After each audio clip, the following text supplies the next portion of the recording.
Para empezar, aclaro, las guerras son aborrecibles y no tengo bandos favoritos en ellas. A mí no me están bombardeando, así que tendría que ser un psicópata para tomar un bando en una guerra mientras estoy detrás de un computador. Dicho eso, cada vez que la prensa y las redes sociales se alinean tan rápido con un bando o con una idea específica, hay que sospechar. Y uno de los mensajes más sospechosos de la prensa occidental, al menos respecto a Ucrania, es que el pueblo ucraniano está fuertemente unido y que los ucranianos pro-Putin o pro-rusos no existen o se fueron del país hace tiempo. Pero ¿qué pasaría si les digo que existe en YouTube un canal de ucranianos pro-rusos?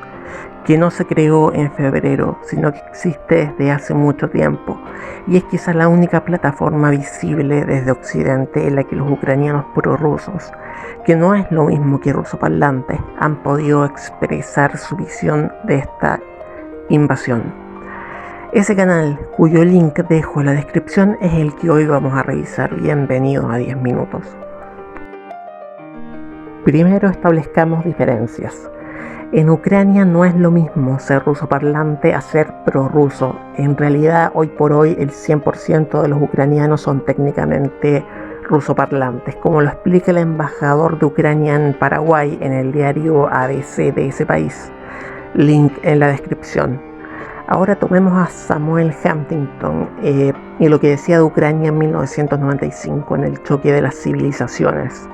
La definía como un país desgarrado, con una mitad occidental que hablaba ruso y ucraniano y que era tendiente a acercarse a Europa, y una parte oriental, en cambio, que solo hablaba ruso y era fuertemente cercana a Rusia.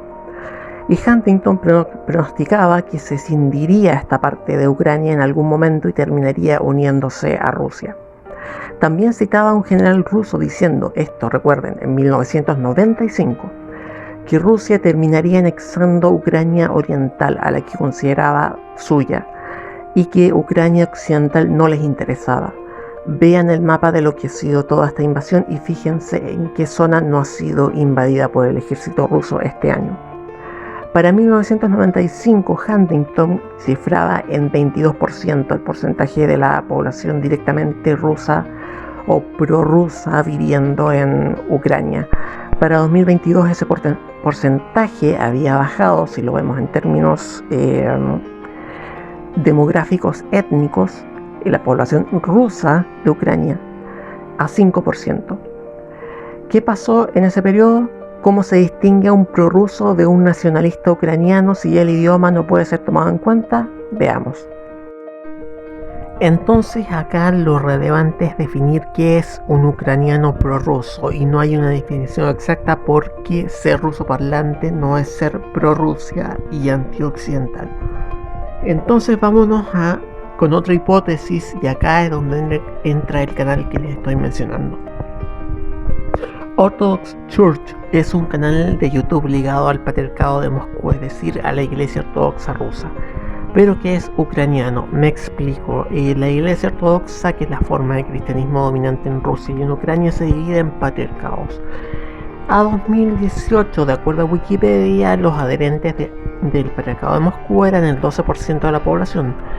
Los del patriarcado de Kiev eran el 29%, mientras que el 23% de la población se proclamaba sencillamente ortodoxa sin mencionar patriarcado, es decir, eran neutrales ante la polarización del país. No es un parámetro definitivo ni concluyente porque no lo hay, pero podríamos cifrar a la población prorrusa en Ucrania en un 12%. Este canal ha sido la mayor parte de su historia, obviamente, un canal de religión, no de noticias ni periodístico, pero en estos momentos no hay más fuentes ucranianas prorrusas propiamente tales disponibles. Antes de la guerra había la mayoría de los diarios ucranianos que escriben en ruso, no en ucraniano, eran fuertemente prorrusos. Ya no existen esos diarios. Ya eran la mayoría, porque yo los revisé antes de la invasión.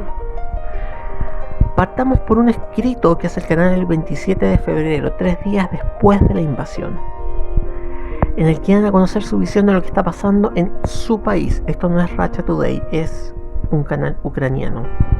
Comenzaban diciendo que la guerra no había partido hace 3 días, sino en 2014 con la revolución del Euromaidán, que desde este punto, los cito a ellos, fue auspiciada por las potencias occidentales para derrocar al gobierno prorruso de ese entonces.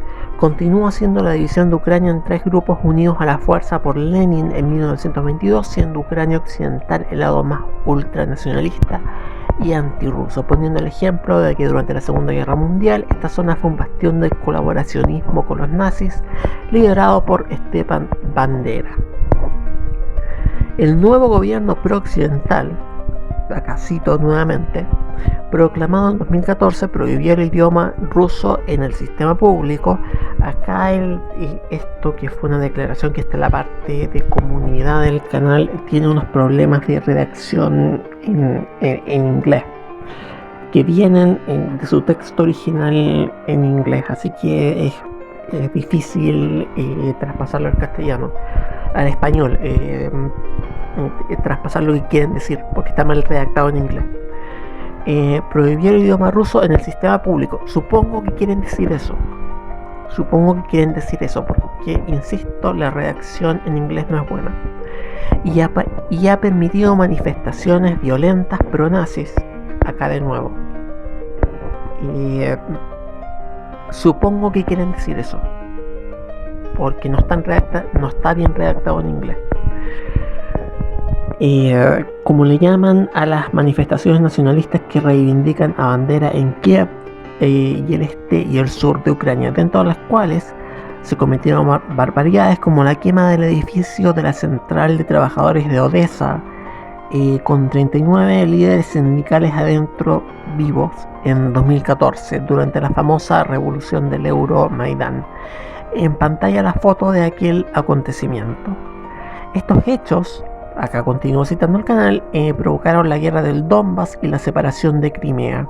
En los últimos 8 años de guerra en el este de Ucrania han muerto 14.000 personas, la mayoría de ellos ruso-ucranianos. En esta frase estoy tratando de citar textual, pero nuevamente la mala redacción en inglés me impide saber exactamente qué están queriendo decir en la última frase específica. En todo caso, el neonazismo no es un fenómeno exclusivo de Ucrania occidental. Sin ir más lejos, si se acuerdan del caso de los maníacos de Dniepropetrovsk, eran 2 fanáticos de Hitler que ponían esvásticas en todos los videos que grababan matando gente. Y Dniepropetrovsk es más bien Ucrania oriental. Volviendo, y así mientras fue avanzando la invasión, el canal fue comentando distintos ataques que sufrían justamente los ucranianos prorrusos, en este caso los adherentes a la Iglesia Ortodoxa Rusa, Patriarcado de Moscú. El primero fue conocido: en el oeste católico, manifestantes saquearon una iglesia rusa y le dieron una paliza al sacerdote. En esos primeros días también se documentaba sobre los ucranianos que eran obligados a pelear por Ucrania, lo quisieran o no. Recuerden que la ley marcial ucraniana obligó a pelear a todos los hombres o pena de ejecución. Eso va en contra de las leyes de Ginebra, señores occidentales, cuyo lema de vida es: los rusos cometen crímenes de guerra, los ucranianos también. Luego vino el secuestro en plena liturgia por parte de estos nacionalistas ucranianos de otro sacerdote ruso hace 10 días atrás, paradero desconocido. El video lo pueden ver en el canal.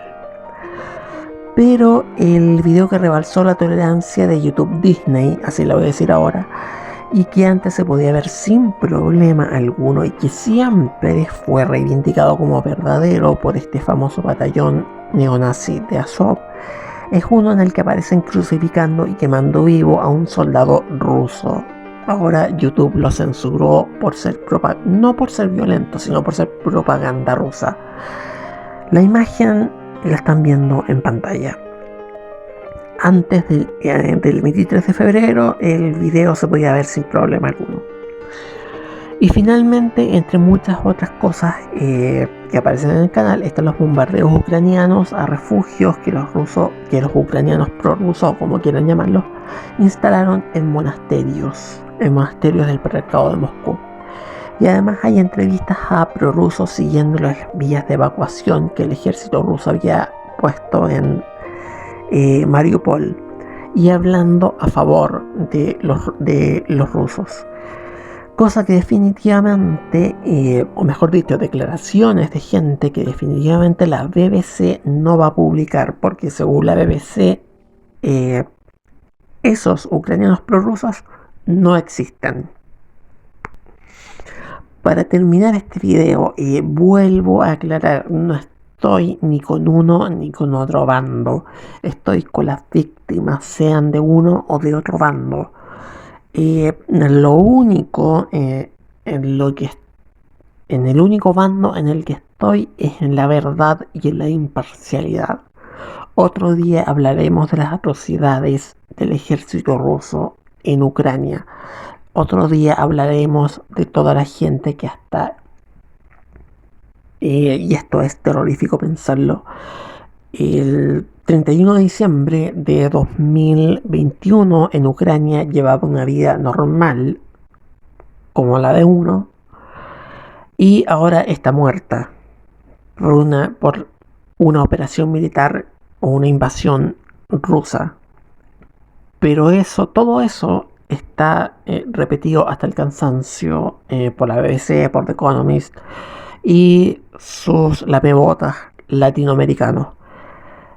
Es por eso que le doy énfasis a esta versión de la historia, porque no está difundida como la anterior.